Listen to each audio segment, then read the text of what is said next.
Hey guys, welcome back to our channel. So for today's video, I'm gonna teach you how to book Airbnb in UK.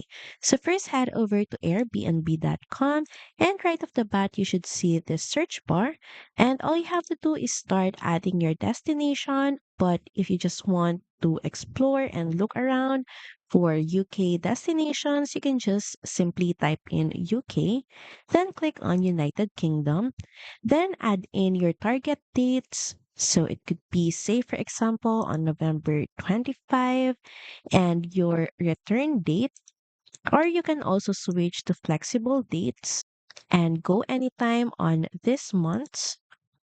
Then, of course, add in the number of guests, such as number of adults, number of children, infants, and if you're bringing your pets with you.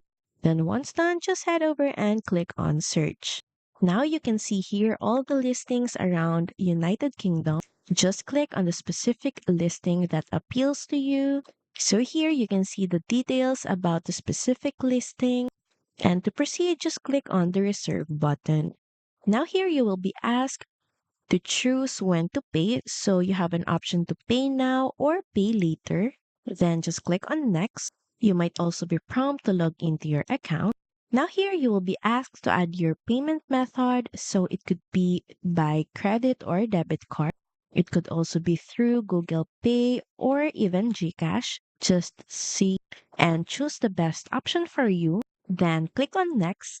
And to proceed, just click on the pay button. So that's pretty much it. Thank you very much for watching this video and I'll see you again on the next one. Bye.